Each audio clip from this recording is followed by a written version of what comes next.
Ladies and gentlemen, today I want to share a powerful truth with you. Hard work beats talent when talent doesn't work hard. We live in a world where natural talent is often celebrated.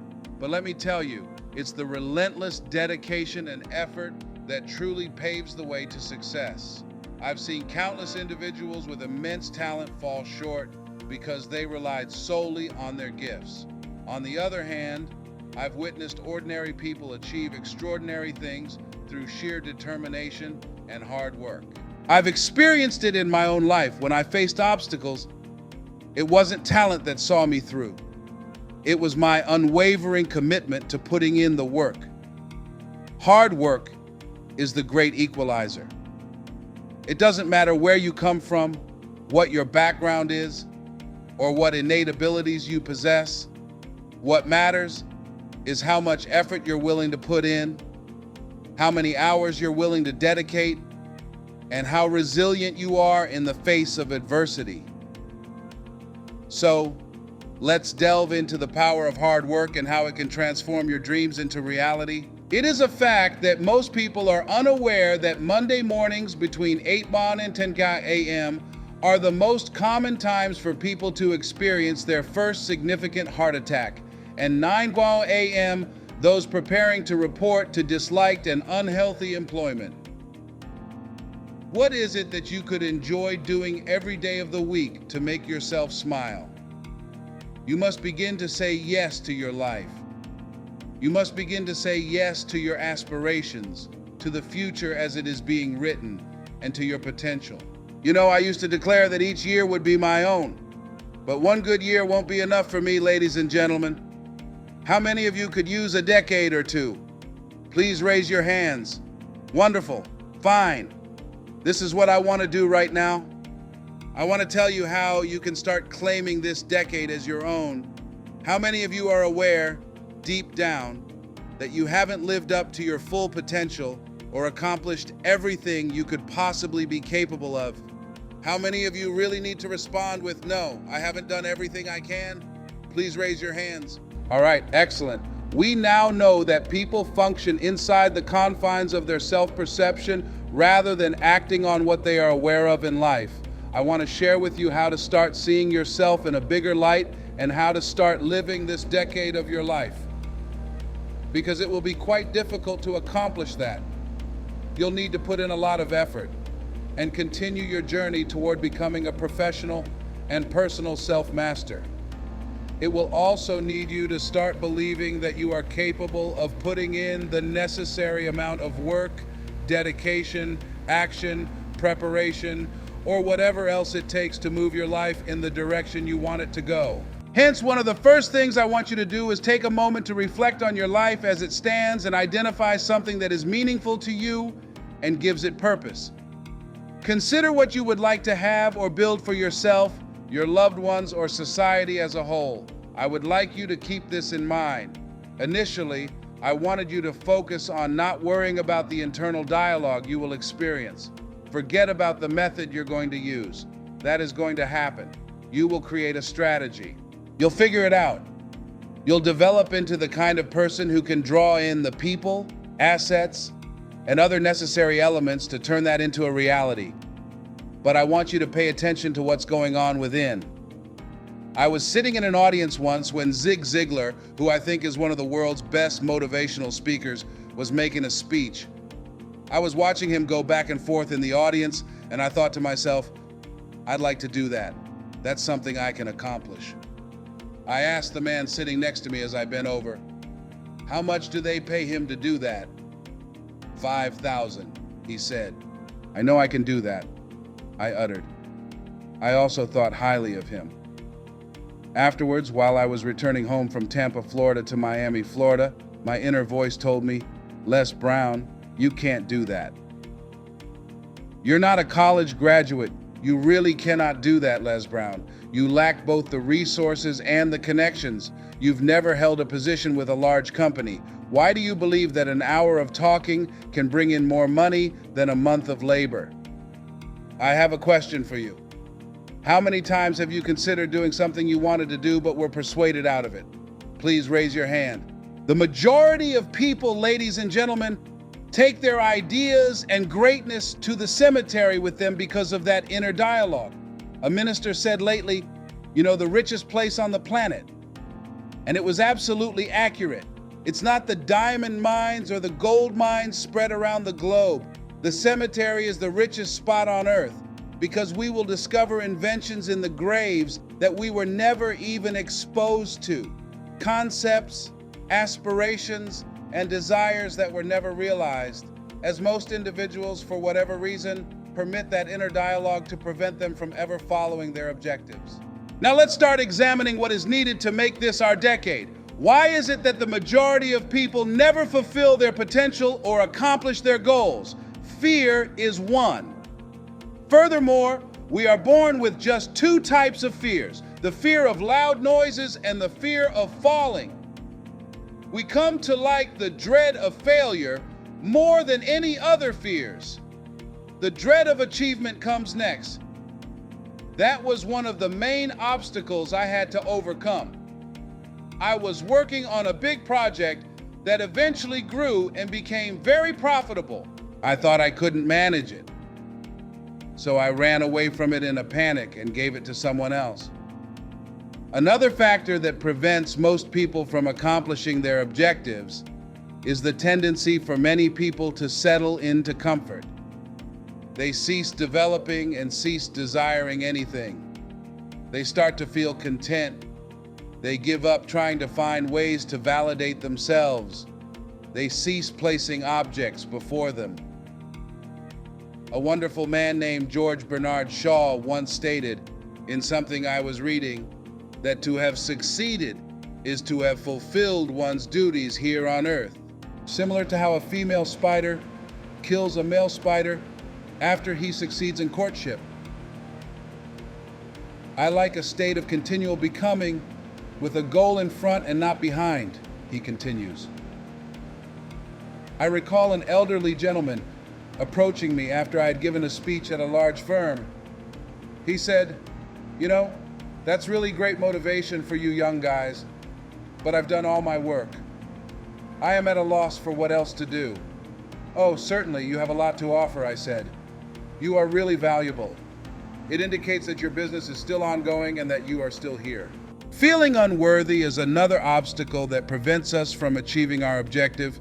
This is where many folks run into difficulties. See, when you don't think you're worthy of your objective, you'll start unintentionally engaging in self-destructive behaviors like procrastinating, putting things off all the time, and wasting time. And that's what life consists of, something else impeding our progress toward our objective. And we frequently do it as a result of our excessive time spent griping and assigning blame to anyone or anything. 2, it reminds me of a friend of mine who told me how one day he was strolling past this house and noticed some folks seated on the porch. Additionally, a dog was sitting on the porch just whimpering and wailing. He asked the owner, "Why is this dog moaning and groaning?" out of curiosity. "Because he's lying on a nail," the owner added. "So why doesn't he get off?" he asked. "He claims that the pain is not severe enough to allow him to get off." How many of you know people who are constantly whining and complaining about life? Okay, they may complain endlessly about their jobs. I'm over my work here, I'm over you, and they never take any action. They simply constantly grumble, sigh, and lament. They just have enough energy to moan about it. In fact, they think that's similar to taking action, since they haven't reached the stage when they're weary of complaining about being exhausted, just whining. No, you can't get where you want to go with it. That can't make your reality come to pass. The majority of people are also prevented from achieving their own greatness and potential by their surroundings. A great number of people base their beliefs on their place of birth, current stage of life, and personal identity. All they know is that, ladies and gentlemen, I should not be doing what I am doing at this moment, given my circumstances. You see, even though I don't know you personally, I can tell that you possess brilliance. You are capable of things that are beyond your wildest dreams. You possess abilities and aptitudes that you haven't even started to explore. Given my circumstances and background, no one could have persuaded me to accomplish what I am doing at this moment. I was born on 62nd Street in Liberty City. We were adopted when my twin brother and I were 6 weeks old. I was classified as educable, mentally retarded, and classified as EMR when I was in the 5th grade. I was placed back into the 4th grade and remained there until I graduated from high school. Despite my lack of college training, this is what transpired. In my life, there was an intervention. A man who, at a time when I did not see anything in myself, saw something in me. I will never forget waiting on a buddy of mine who was in his class to practice for a play. He urged me to walk up to the board and write something on it since he did not show up. I replied, "Sir, I can't do that." "Why not?" he asked. "Well, I am," I said. "I attend a special education program." "What do you mean?" he asked. "Go up to the board and write down what I'm going to tell you," I said. I told him, "Sir, I can't do that." "Why not?" "I am mentally retarded but educated," and out from under his desk. "Don't ever say that again," he said. "You don't have to accept someone else's perception of you as true." My life was then altered by that. Oliver Wendell Holmes famously stated that once one's mind is opened up to new ideas and concepts, it is never content to return to its previous state. It appears that a few of you will have a breakthrough. A portion of you will return and examine your dreams, dismissing them. A few of you will start to exclaim, "Hey, look here," as you examine yourself. "I am aware that I haven't done everything I could." I want the goal you have set for yourself to be one that will push you, something that will test you.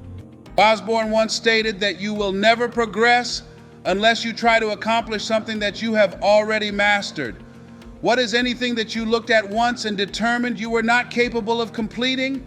That you convince yourself otherwise? Bring it back out there, whatever it is. The method you'll use will become clear to you eventually. See, ladies and gentlemen, you don't always get what you want in life. Life gives you what you are, not what you want for. And you know what? The good news is that by striving to better ourselves, we may always become more. Thus, the first step in making this your decade is to start examining your life and where you are at this moment. Which qualities do you possess? What shortcomings do you have? What brings happiness and a sense of fulfillment into your life? For you, what does a rich and complete life mean? What is it that you could enjoy doing every day of the week to make yourself smile? Consider that in all aspects of your life, including your career, relationships with family and friends, and spirituality. When you start to figure out what it is that you want, that's when you go on to the next phase, which is figuring out what you want. You now have to determine whether or not you deserve that. Please repeat after me. I am worthy. I'm worthy of everything that life has to give. I am worthy. Describe my life's purpose. Shake hands with people on your right and left and tell them to find their mission. You never know. You might live a longer life if you actively pursue your goal, the top murderer in this nation. Heart disease is the most common ailment we have. That is the primary murderer. And when is the majority of people's first significant heart attack, if you ask them? Some individuals will tell you that it's because of things like obesity, cigarette smoking, high blood pressure, or cholesterol, all of which are contributing reasons. But the truth is that most people are unaware that Monday mornings between 8 and 10 a.m. are when most people have their first significant heart attack. And 9 a.m., those preparing to report to disliked and unhealthy employment. You see, you are essentially committing spiritual suicide when you don't pursue your goal. You'll discover skills and abilities you never realized you had when you set and achieve goals that push you outside of your comfort zone and stretch you. Since I knew elementary school children had no idea what I was talking about, and they gave me a certain amount of credibility, I started speaking only to them. We enjoy you. Yes, yes. After that, I completed my junior and senior years of high school, joined a number of civic, religious, and community organizations, and eventually attended colleges and enterprises. I'm currently traveling throughout the nation as well as abroad, but if I hadn't been willing to take a chance, I never would have learned what I am capable of doing at this point. And you have to be prepared to take that on. You must have confidence in yourself. I worked for a large firm that was going through a severe downsizing, which is another way of saying that they were firing a lot of people. Thus, the employees went up to them and informed them that they qualified for an early retirement. If you accept the buyout package during this time limit, we will provide you $300,000. But you might be one among the persons let go after this period of time when we have the downsizing, in which case you will forfeit all of the perks we are currently discussing. Also, the most severance money you can receive is for 2 weeks. Just half of those who were eligible, ladies and gentlemen, took this. Permit me to share with you. Had I been present, I would have gone to request your check. Heard me tell Marvin his check. He's got his mama beat. How come? I immediately would have grabbed the money and written checks to other people. Les got your check, they stated. See, folks, trying to be safe is a waste of a short life. It's erratic and far too brief. Life's too short to be miserable. This is the issue. In life, there is no safe place to be. I'll explain why.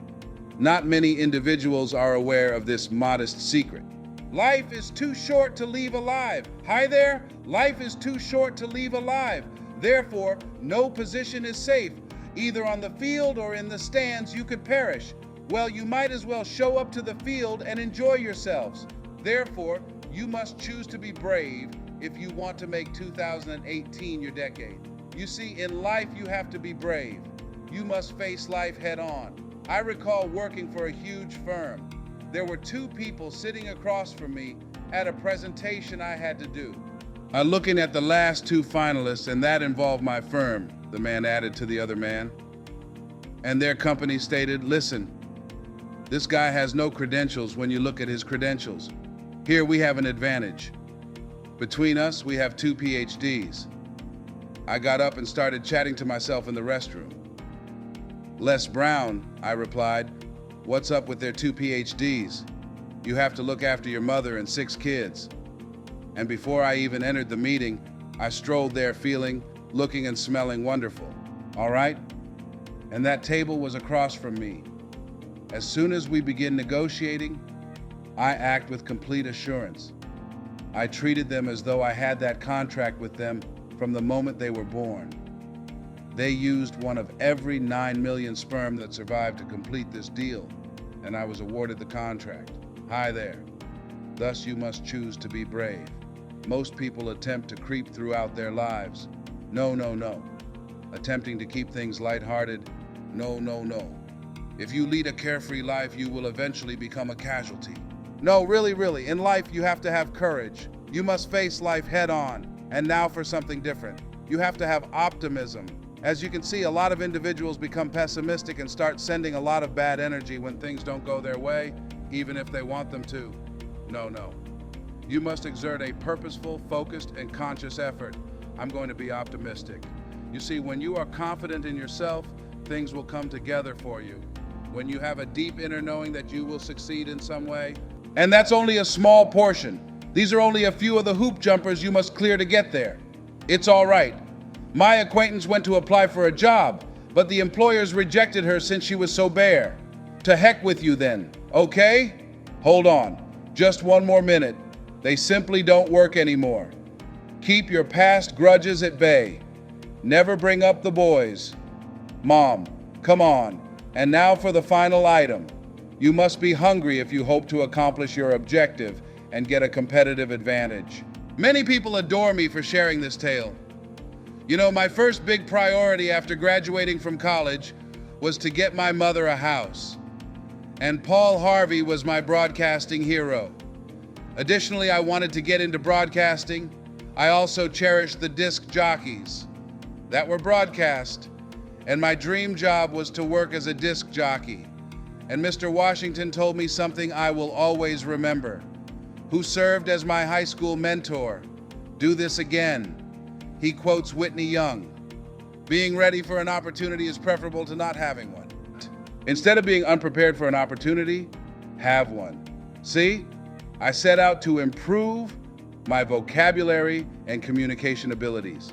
I began to picture myself as a disc jockey. I could picture myself there, hosting a discussion show, spinning records, and drawing in audience members. My idea. My fantasy was that. I thought about that all the time. And I would constantly practice. What does practice make? Not at all. This has just made you forget that. Improvement comes only from practice. Perfectionism is unattainable. It must be removed from a lexicon. It isn't real. Improvement comes only from practice. There's always room for improvement. You haven't yet produced your finest work. You have an opportunity to transcend yourself while you're still here. Therefore, give up on perfection. It isn't real. It only leads to better results. I would therefore practice daily, and so on. At last, I went to this radio station and approached a man named Mr. Blah Blah about a job. And I said, "Sir, how are you doing? I would like to work." I was employed at the Fontainebleau Hotel on Miami Beach. The June Taylor and Jackie Gleason dancers were well known at the time, and my all-time favorite TV show, most wouldn't recall, Fort Tipton, John Barris. "Hello, I'm Michael Anthony. I have a $1 million check. What percentage of you still recall that show?" "Okay, The Multimillionaire. That was my all-time favorite TV show. This is my dream, you know?" And every time we would see ourselves leaving Miami Beach, I would say to myself, "Oh, that's the house. I also received my million. I'm planning to buy a house over there for my mom. That's my fantasy then." I approached Mr. Butterball and he asked, "Have you ever worked in radio?" "No, sir," I said. "Have you ever worked in journalism before?" "No, sir," I said. "But if you don't give me the chance, I'll never get experience." "Yes, sir, I have been practicing a lot. I apologize, but we don't have a position for you," he stated. "Thank you, sir," I said. He was unaware of my motivation for being there. My explanation: my goal was to make enough money through radio so that I could buy my mother a house. I returned to the radio station once more. "How are you doing, Mr. Butterball?" I asked. "Les Brown is my name. I am aware of your name. I thought I saw you here yesterday." "Yes, sir?" I said. "Are any of you employed here? I told you yesterday that none of us had jobs." "Indeed, sir. But I reasoned that someone might have quit or been dismissed. I was ignorant. I went the following day." "How are you, Mr. Butterball?" "Yes," he replied, "but I didn't take it personally. How are you doing, gentlemen? Do any of you work here? I told you yesterday, didn't I? Additionally, we had off the day prior." "Okay, sir. I thought perhaps someone had died. I was ignorant. The following day, I went and appeared as if nothing had happened, like that was the first time I saw him. "Mr. Bonneville, how are you doing?" "Now that you've heard, boy, get yourself useful," he added. "Get me some food, please." "Yes, sir," I said. "You see, you have to be willing to put in the work necessary to get what you desire more often than not." I therefore started doing their errands. I went and got them both lunch and dinner, and every kind of food imaginable. I would eventually bring the food to them in the control room, and I wouldn't go until they specifically asked me to. I would also see them operating the controls, and I'd commit their hand gestures to memory. And before long, they would confide in me to handle their cars, to go pick up performers who had arrived in town. Sam Cooke, Donna Ross, and the Supremes are just a few of the entertainers that entice us. I would take them in the disc jockeys' automobiles and drive them all over Miami Beach. Despite not having a driver's license, I drove as though I did. At last, I happened to be at the radio station one day. Additionally, Rock was consuming alcohol while he was on the radio. It was lunchtime on Saturday. There were just the two of us. The other guys were all booked, and I was shouting, "Drink, Rock, drink!" as I peered at him from the control room glass. "Sip, Robin." If Robin had asked me to take a drink, I would have gone to buy him some more. Soon after, the phone rang. Was in charge overall. I greeted them. "Les, this is Mr. Klein," he continued. I acknowledged that. "Rock can't finish his program," he remarked. I acknowledged that. "Would you please call one of the other DJs to come in?" he asked. "Yes, sir," I said. I ended the call. "Now he must be thinking I'm insane," I said. I gave Cassandra, my girlfriend, and my mother a call. "Come out on the front porch and turn up the radio," I shouted to them. "I'm going to go live soon." After about 20 minutes of waiting, I gave him another call. "I couldn't find anybody, Mr. Klein," I said. "Little boy, can you segue the records?" he said. "Yes, sir," I said. "Go in there and don't say none here," he said. "Yes, sir," I said. I was eager to take charge of those controls. I switch on the headphones. I said, "Look out, this is Les Brown, your platter playing papa, LB Triple P. None existed prior to me, and none will exist following my departure. That makes me the one and only, young, single, and eager to socialize. Genuine, authentic, and Dublin qualified to meet your needs. A great deal of activity. I'm your love partner. Go on, sweetheart. I was starving. Being in control of your fate lifts your spirits, isn't that right? Makes you feel good. It provides options for you. There are other things you can do. You see, buying my mother a house was my first big objective. Abraham Lincoln once said, 'All that I am and all that I ever hope to be, I owe to my mother.' This makes me think of him. One day I told my mother, 'Mama, I'm gonna buy you a house when I grow up. You won't have to report to work each day either. It won't require you to work. Mama, just take a seat.'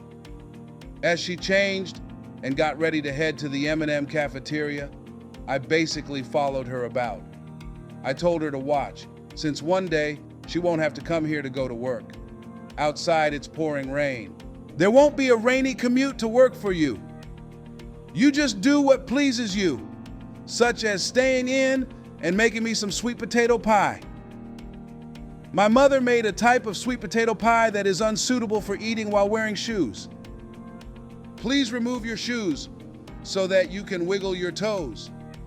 That was my dream, though. My passion was that. When I saw that, it motivated me. That's why I was the way I was. Finding the things that will keep you going when things become difficult is one of the things you need to do in order to make this your decade and accomplish your goals. Because things will become difficult. It is going to be quite difficult. Everything will come crashing down once you make the decision to advance and gain new skills. All that is capable of happening, or that will occur, and they refer to it as Murphy's Law when it occurs at the worst conceivable time. You see, the moment you choose to move to a different frequency, it's similar to what happens when you board an airline and are instructed to do what? Put on your seatbelt. Since some of you are already feeling the turbulence that comes with ascending, you will encounter some during this process. That should not frighten you. It's going to take some time for you to reach a comfortable height, so anytime you decide you want to go to the next level, you better buckle up, both mentally and spiritually. You will eventually arrive. It is present. However, you must pass through this stage. You develop in this way. That's how you grow. Life truly is like riding a roller coaster. It's okay to be down occasionally and up sometimes. There are instances when things go smoothly and instances when they don't.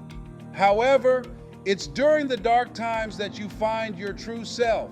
You put money in your pocket for the lean times in this affluent period. You put it in your heart during hard times. That's when you come to terms with who you are. So list 5 things that give you confidence. What makes you deserving of your objective? What are the 5 reasons you refuse to give up when life catches you off guard? When the messenger of suffering comes calling, what will you do? When life throws you to the canvas, what will keep you in the game? You see, this Buster Douglas was not the same Buster Douglas that faced Mike Tyson in the previous bout. Look, during the altercation, Douglas, the Buster, had been knocked down. Mike Tyson had recently left an alcohol treatment facility. His mom had passed away. His wife suffered from a fatal illness. He was viewed as worthless and unsavory. Buster Douglas had an excuse to get back up after being knocked out. I'm dedicating this fight to the memory of my mama. However, after losing his last battle and being guaranteed $24 million, he simply said, "Hurry up and count me out," regardless of whether he stood up or not. Or, "I don't blame him either. Why suffer harm? Refuse. How come you left so quickly? There is going to be an injury. Me. Therefore, you need to have some reasons for when life knocks you down and it goes to hell. It will knock you down when people let you down. This can happen when they betray you, when they lie to you, or when they say, "Oh, you can count on me," only to show up and leave you hanging. And when you want to give up and throw in the towel, that's what will happen. And that's what will occur when life falls apart and hits you in the face. It starts suffocating you as soon as it brings you to your knees. Do you have a dream? No, I do not have a dream. And that will take place. For what reason do you recall being able to call upon, reach out to, or summon the strength to get back up? Track down that cause. Since I said life after it had knocked me down, my motivation for achieving this is to make my mother proud of me. My motivation for taking this action is to provide a better life for my children than I have had. I'm taking action because I've been told my entire life that I'm a loser and that I won't succeed. I've heard people call me names my entire life. Return them to the welfare division. My goal in doing this is to deceive them. Like Frank Sinatra once observed, I think that great success is the best kind of retaliation. I'm pursuing this in the hopes of being really successful. When life knocks you down, try to land on your back, because if you can look up, you can get up. That type of bravery, affirmation, and reason to inspire me is what I gained from that proverb. That being said, what are some of the reasons you can think of to stay tough and in the game when things don't go your way, you run out of money, or something unexpected happens? That can serve as both a comforting staff and a rod for you in trying times. These justifications are crucial. According to Nietzsche, you can withstand practically anything if you understand why you are here. Thus, ascertain the motivations behind your actions. Discover the reasons that will fortify you, cause you to walk by faith rather than by sight, cause you to pursue your dream in spite of everyone's opposition, or cause you to lose faith in yourself. That's a lonely sensation, let me tell you that. It feels isolating, especially the ones you're doing it for, those who will get the most from it, or the individuals who ought to be at the top of the encouraging club. Oh, it stings so terrible when they finally say, "You can't do it," and they join the discouraging club. I can relate to that. Do you have close loved ones that give you the "why don't you try something else" look when they see you? How about giving up? "But this is my life," I said. "I must complete this task. Les, your work at Sears was excellent. A fat man such as you. I can't go back to Sears, Mama. I am unable to. I'm not able to. I was able to work for myself. That's not something I can do. It's ladies and gents, you know. You can already see the ceiling when you work on a project that leads to a dead end. It's similar to leaving a movie in progress. There's something lacking when you watch the movie again after you've watched it. The hero, you know, is not going to perish. You already know how things will turn out. That's why many individuals experience this. One woman told me that she felt like a refrigerator crashed on her shoulder the moment she walked into work because she knew she had reached her limit. You see, they're giving her enough money to prevent her from leaving. She has also put forth just enough effort to avoid being let go. Raise your hand if you know anybody who is like that. You remained motionless. You. To what end? I'll only hint at it. I'll only hint at it. Okay, let's go on to something else. Make the decision to be content. You see, I'm making you laugh a lot. See, life is just too brief. Looking around and feeling Hobel's fatigue with Dudley. We can take life too seriously at times. Oh no. Make the decision to be content. Look for small things to giggle about and get tickled about. Look for methods to enjoy yourself right now. Many say, I'll be happy when I pay off all of my bills. No, I'll be content after my divorce.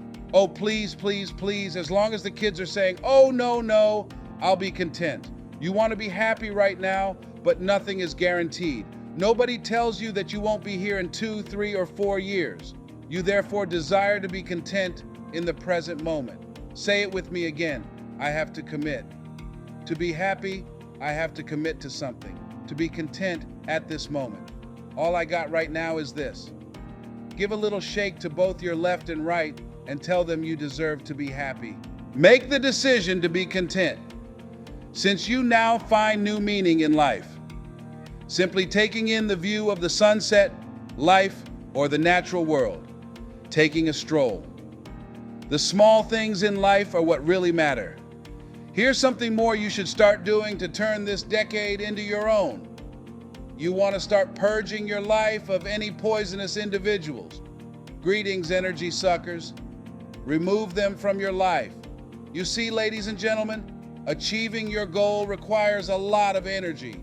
To achieve your goal, a lot of emotional, mental, and spiritual energy is required. When one person is around your neck, you cannot run as quickly as when 100 people want to go. You see, partnerships come in two varieties. Sid Simon discusses this: healthy partnerships and unhealthy partnerships. The relationships that give you nourishment are the ones that motivate you. They inspire you. They make you feel your best. Relationships with people who constantly criticize you are toxic. They are just able to point fingers. They are limited to taking advantage of your flaws. All they can do is make you aware of the errors you have previously committed. You should avoid these people for your health. Blood pressure can rise in toxic people. A barrel can be ruined by one fruit. One bad energy drain has the power to ruin your entire life. I know people who have had their life destroyed by someone who wasn't good to them. You see, there are folks that aren't healthy for you. Hi there. They do not benefit you. They must be removed from your life. You see, a lot of people tolerate a lot of stupidity out of a desire not to die alone. This is my belief. A one-to-a-box theory is what I think. This is a question you should ask yourself. Write down the names of the people you speak with the most and ask yourself, through these relationships, what kind of person am I becoming? Does it support my spiritual, emotional, and mental development? Is this relationship helping me become a better person? Do they make me feel my best? Do they motivate me? Do they support me in being my best self? Do they require me to extend? It is necessary for you to examine the individuals in your life and determine the type of person you are becoming as a result of those relationships. Birds of a feather, as my mother used to say, flock together. If you hang out with losers, you'll also become one. Without realizing. You'll learn to follow their lead. You'll adopt their routines. Most importantly, you'll pick up on their outlook on life. You will also become cynical and negative if you spend all of your time around cynical and negative people. Thus, you must keep an eye on yourself. Many of us are seeing other people's life, their conclusions, and their consciousness firsthand. Another thing that happens is that you start examining your life and your goals. Aligning yourself with influential people is another essential step you need to take.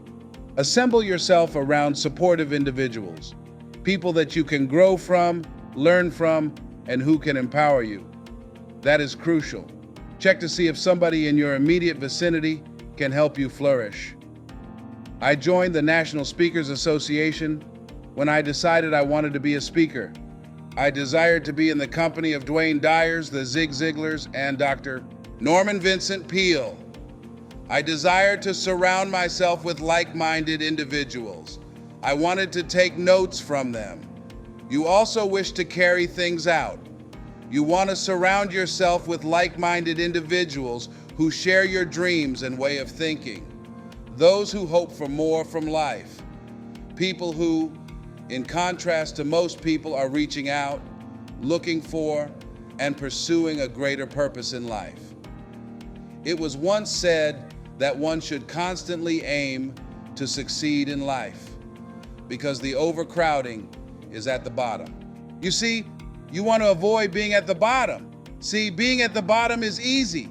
Being a loser doesn't require any work, motivation, or drive in order to maintain your current low status. However, it demands all from you. You must muster the courage to declare, "I'm going to challenge myself," ladies and gentlemen. Come on, Les. I have to force myself out of bed sometimes. I don't do things that I know I should. I do things that I shouldn't.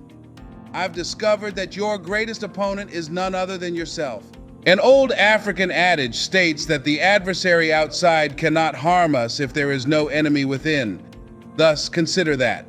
You must therefore redefine yourself as you start to consider making this your decade, starting to consider changing your life, and starting to consider yourself. Who do you need to become to create what you want, and who are you right now? What about you needs to change? What activity do you now engage in that could put you at risk? What is it about you right now that you have to let go of when you start to look to the future and assess yourself? Since this is no longer appropriate, considering your desired destination, the type of person you need to become, and the expectations you have of yourself, what needs to change? Please repeat to me that you should keep doing what you're doing if you want to continue receiving what you're receiving. Continue with what you're doing. You see, you don't need to be Einstein to do it. 1 AMI, correct? It is logical. You are going to keep getting the results in your life unless you alter your pattern, your way of thinking, and your behavior. You see, we're all winners, even though some of us are achieving unwanted outcomes. Therefore, all you need to do is review your strategy and game plan. What have you been doing, and how have you been to create this? You see, you are both the producer and the director. You are the lead character in your own life, crafting the narrative, and as you start to examine your life, you have the ability to determine if it is a success or a failure. Examine your life. Take a look at your destination. Regarding your circumstances, don't worry. Regarding your age, don't stress. I have an elderly acquaintance who is over 70 years old, and she wants to construct a multi-million-dollar building. Dr. Johnny Coleman is her name. Lenders and bankers tell you that's not possible. You're too senior. She disregarded them. Ladies and gentlemen, the building is now a multi-million-dollar construction. However, a large number of individuals would have paid attention to that. Many individuals might not have reached that stage at all. Having already told themselves no, they would have talked themselves out of even going to the bank to ask for it. See, now is the right moment. Saying yes to your life is a must if you want to make this your decade. Instead of telling yourself no, you need to start saying yes to your aspirations, yes to your developing future, and yes to your potential. You see, 87% of the self-talk we do is negative. Saying yes to your dreams, therefore, requires conscious, purposeful, and determined effort on your part. Why not? Why not me? Avoid wasting time like most people do, whining about life. Avoid attempting to appear on talk shows and telling everyone how bad life has treated you. This is what is going on in the audience. 50% are happy it's you, and 80% don't care. Okay? So once you are aware of it, you will walk around and discover what they did to me. Who gives a damn? Please leave me before they return. One of my friends made a really significant statement. Hey, it's not important what happens to you, he said. It is everything that matters. How are you going to handle that? It is all that is important, all right? Life knocks you off your feet. For what length of time will you remain there and declare, you know what they did? For what duration? That racket? Who wants to hear it?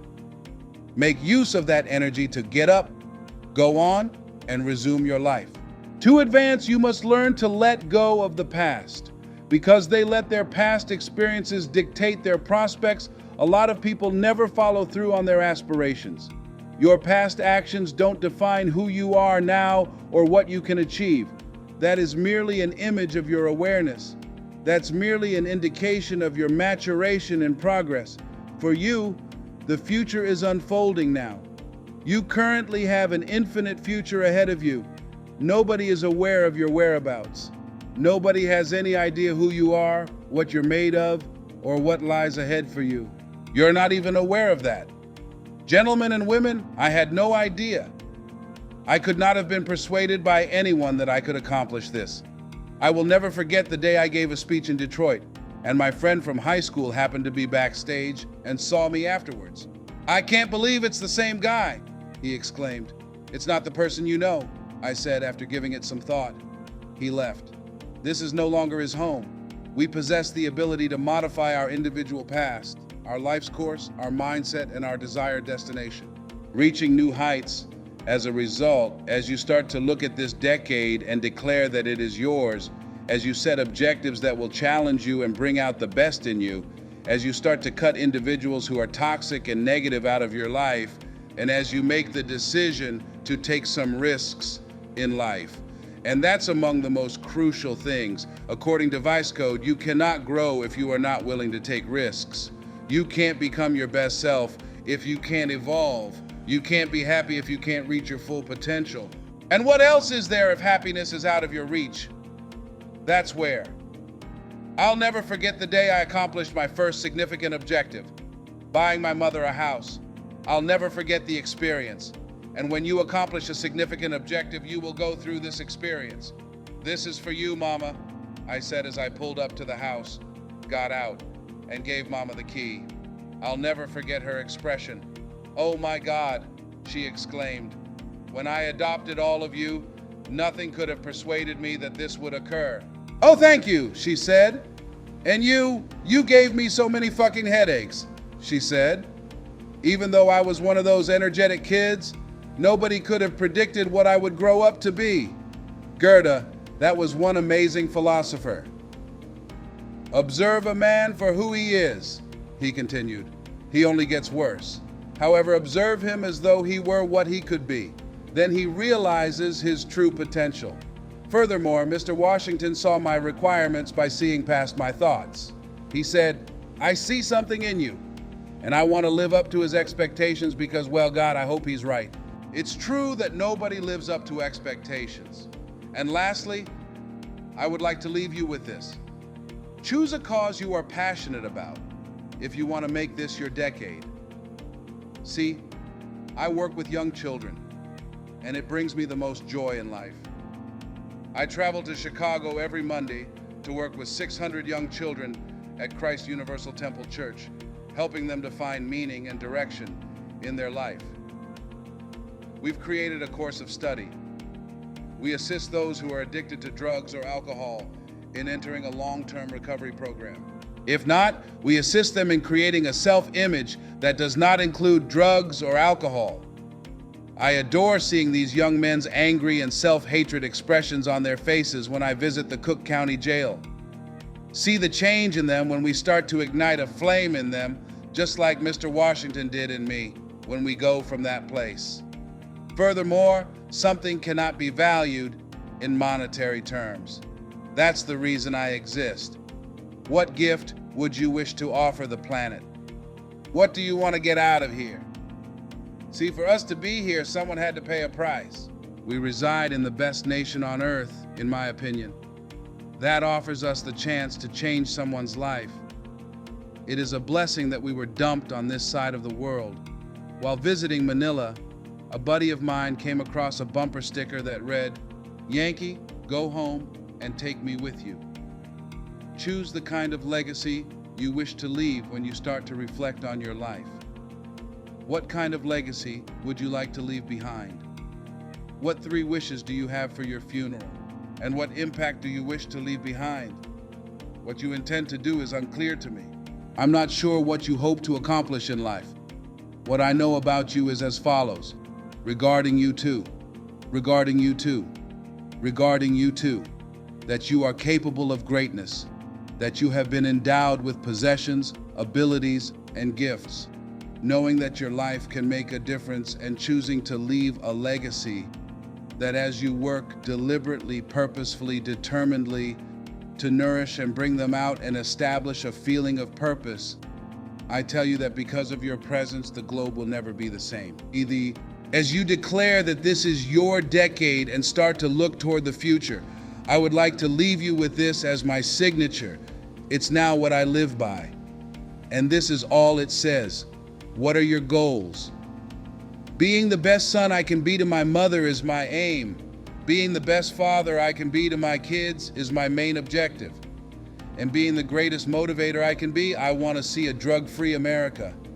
I prefer to leave you with this, whatever your end objective may be. You merely state that if you desire something so much that you will go to great lengths to pursue it, that is, if all of your dreams and plans revolve around it, and life would seem pointless and unworthy without it, that is, if you gladly sweat for it, fret for it, plan for it, and lose all fear of opposition in the process, and that is, if you simply pursue this thing with all of your capacity, strengthen your sagacity, faith, hope, confidence, and stern pertinacity. If you are tenacious and grizzled, and with God's assistance you besiege and beset the thing that you seek, neither frigid poverty, hunger or thirst, illness or suffering, a body or a brain can keep you away from it. Leslie Calvin Brown Singh, Mamie Brown's baby boy, is missing from this picture. It's been a privilege as well as a very satisfying pleasure. I appreciate you, everyone, right here. Remember, talent may open the door, but it's hard work that keeps it open. It's not about being the most talented person in the room. It's about being the one who is willing to work the hardest, to persevere, and to keep pushing forward no matter the obstacles. So embrace the grind, honor the hustle, and commit to giving your best every single day. When you do, you'll find that there are no limits to what you can achieve. Hard work will not only help you surpass those who rely solely on talent, but it will also reveal strengths and capabilities within you that you never knew existed. Let hard work be your guiding principle and watch as it elevates you to heights you never imagined. Your success is not determined by your talent alone, but by the relentless effort you put forth. So, work hard, stay dedicated, and let your perseverance be the driving force behind your dreams. Thank you, and may your journey be filled with the rewards of your hard work.